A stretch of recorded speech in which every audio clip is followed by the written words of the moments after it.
안녕하십니까? 2011학년도 10월 고3 전국연합학력평가 언어영역 듣기평가 안내방송입니다.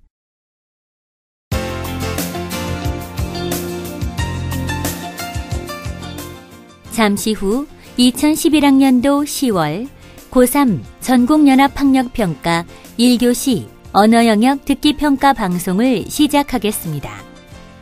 수험생 여러분은 편안한 마음으로 방송에 귀를 기울여 주시고 방송 담당 선생님께서는 스피커의 음량을 알맞게 조절해 주십시오. 수험생 여러분은 답안을 작성하기 전에 반드시 답안지 왼쪽 해당란에 성명과 수험 번호를 정확하게 기입하고 표기하였는지 확인하시기 바랍니다. 듣기평가 문제는 1번부터 5번까지입니다. 방송을 잘 듣고 문제지에 있는 5개의 답지 중에서 맞는 답 하나만 골라 답안지에 해당란에 바르게 표기하십시오. 이제 문제지 표지를 넘기시기 바랍니다.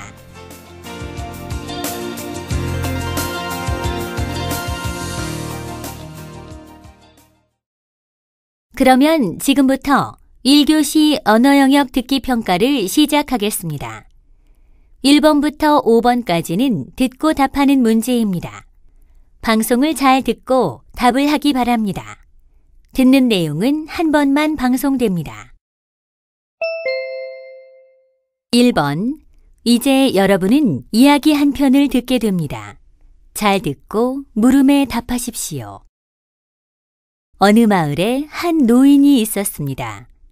그 마을을 지나가던 여행자가 노인에게 이 마을에는 어떤 사람들이 살고 있는지를 물어보았습니다. 노인은 대답 대신 이렇게 되물었습니다.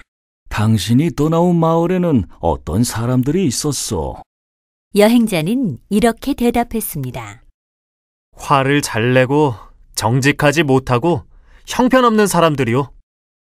노인은 여기서도 똑같은 사람들을 만나게 될 것이라고 이야기해 주었습니다.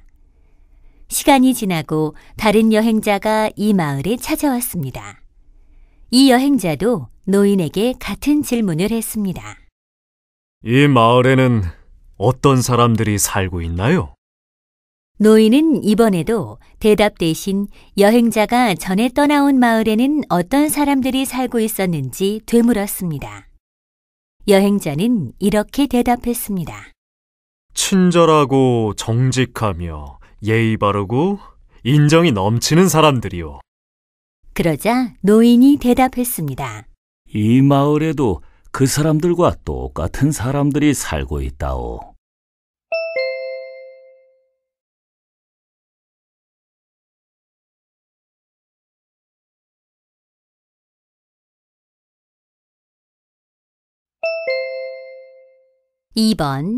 이번에는 강연을 들려드립니다. 잘 듣고 물음에 답하십시오. 여러분, 대나무 천장을 아십니까? 대나무 천장은 미국 기업에서 아시아계 미국인들의 고위직 진출을 막는 인식의 장벽을 말합니다. 미국의 500대 기업을 대상으로 조사한 결과 최고 경영자 자리를 아시아계가 차지한 비율이 1.5%인 것으로 나타났습니다. 이는 아시아계가 미국의 명문 대학인 아이비리그 학생의 15에서 20%를 차지하는 점이나 아이비리그 졸업생 대다수가 이른바 좋은 직장에 취직하는 점, 미국 인구에서 차지하는 비율이 5% 수준인 점 등을 고려하면 매우 낮은 수치임을 알 수 있습니다. 조사 결과를 보면 아시아계가 미국 기업에서 보이지 않는 불이익을 받고 있는 것으로 해석됩니다. 왜 이런 현상이 나타났을까요? 이는 기업 문화의 차이에서 비롯된다고 볼 수 있습니다. 아시아계 미국인들은 다른 미국인들에 비해 대체로 과묵하고 겸손하며 윗사람에게 순종하는 경향이 있습니다. 아시아의 기업에서는 이런 성향의 직원을 긍정적으로 평가하는 반면 미국의 기업에서는 이런 성향의 직원을 리더십이 부족하다고 평가합니다. 그 결과 아시아계 미국인들은 미국 기업에서 고위직으로 승진하는 데 어려움이 많은 것입니다.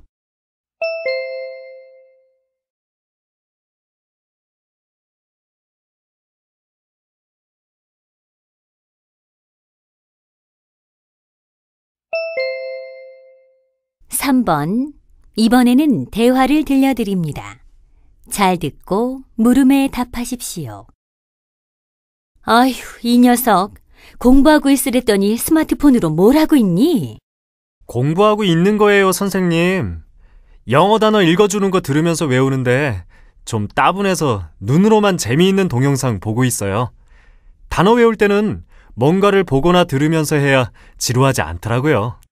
그렇다고 해서 습관을 그렇게 들이는 건 좋지 않아. 우리 두뇌가 본질적으로 두 가지 이상의 일을 동시에 못한다는 것은 이미 오래전부터 알려진 사실이거든. 평소 두 가지 이상의 일을 동시에 하는 습관을 가진 사람들은 그렇지 않은 사람들보다 집중도가 떨어진다는 연구 결과들이 많아. 스마트폰에 동시에 사용할 수 있는 다양한 기능들이 많다고 해서 우리가 그런 기능들을 동시에 다 잘 사용할 수 있는 건 아니라는 거지. 네. 저는 우리 두뇌가 동시에 두세 가지 일을 할 수 있을 거라 생각했는데 그게 아니란 말씀이시네요? 우리 두뇌가 한 번에 처리할 수 있는 정보의 양은 낯선 전화번호 하나 기억할 수 있는 정도밖에 안 돼. 그런데 그 이상의 정보가 들어가니 제대로 처리하지 못하는 거지.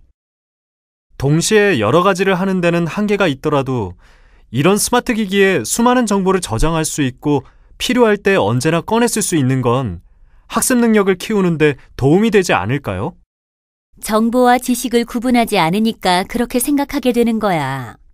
선생님은 자료 정보만 많이 확보한 학생들이 마치 그 자료의 정보들을 자기 지식으로 갖게 된 걸로 착각하는 경우를 많이 봤어. 그렇게 착각하다 보니 정보들을 두뇌 속에서 구조화한 지식으로 만들 필요성을 못 느끼게 되고 그러다 보니 수업에 대한 집중도도 떨어지는 거야. 궁극적으로는 학습 능력도 저하될 수밖에 없는 거지.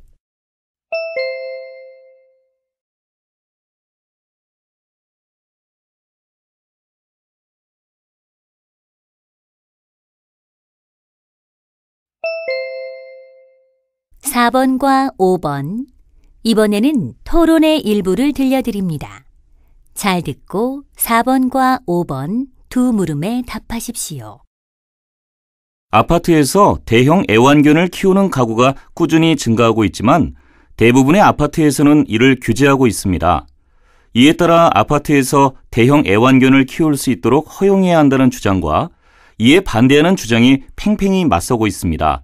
먼저 찬성 측 토론자부터 입론해 주세요. 한 심리학자에 의하면 애완견을 키우면 심리적 안정감을 얻을 수 있다고 합니다. 특히 크기가 인간에 가까울수록 그 안정감이 더 커진다고 합니다. 이런 소중한 존재를 단지 크다는 이유로 같이 생활할 수 없게 하는 일이 일어나서는 절대 안 됩니다. 얼마 전에 아파트에서 키우는 대형 애완견으로 인해 법정 다툼이 벌어져 사회적으로 큰 파장을 일으켰습니다. 소송을 한 주민은 평소 대형 애완견이 내는 소음과 신체적 위협 때문에 괴로웠다고 합니다. 아파트에서 대형 애완견을 키우게 한다면 앞으로 유사한 소송은 계속 발생할 것입니다. 다음은 찬성 측 토론자부터 상대방의 입론에 대해 반론하십시오. 반대 측 토론자의 주장은 극히 드문 사건을 확대하여 말씀하신 것입니다. 실제 대형 애완견으로 인한 피해는 극히 일부이고 아파트에서 키우는 대부분의 대형 애완견은 온순하고 잘 짖지도 않는 종입니다.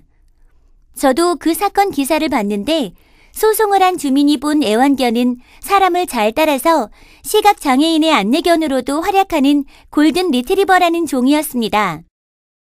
저도 대형 애완견이 키우는 사람들에게 긍정적인 영향을 미친다는 사실은 인정합니다. 하지만 이웃에게 피해를 주면서까지 대형 애완견을 키워 심리적 안정감을 얻으려는 행위에는 반대합니다. 명상을 하거나 화분을 가꾸는 것 같이 이웃에게 피해를 주지 않으면서도 심리적 안정감을 찾을 수 있는 방법은 얼마든지 많습니다. 이제 찬성 측 토론자부터 최종 발언을 해주십시오. 최근에 대형 애완견이 유기되는 일이 종종 발생하고 있다고 합니다. 동물단체의 조사 결과 그 원인 중 하나가 단독주택에서 아파트로 이사해야 하기 때문이라고 합니다. 이런 사태를 막기 위해서라도 아파트에서도 대형 애완견을 키울 수 있게 해야 합니다. 전국 대부분의 아파트에는 15kg 이상의 애완견을 기르지 못하도록 하는 아파트 관리 규정이 있습니다.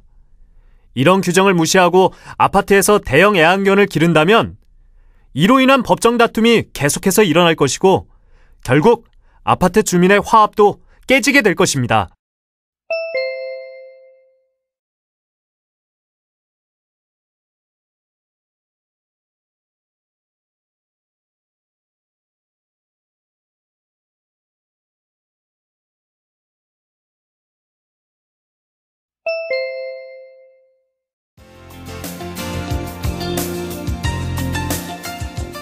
이제 듣기 문제가 끝났습니다.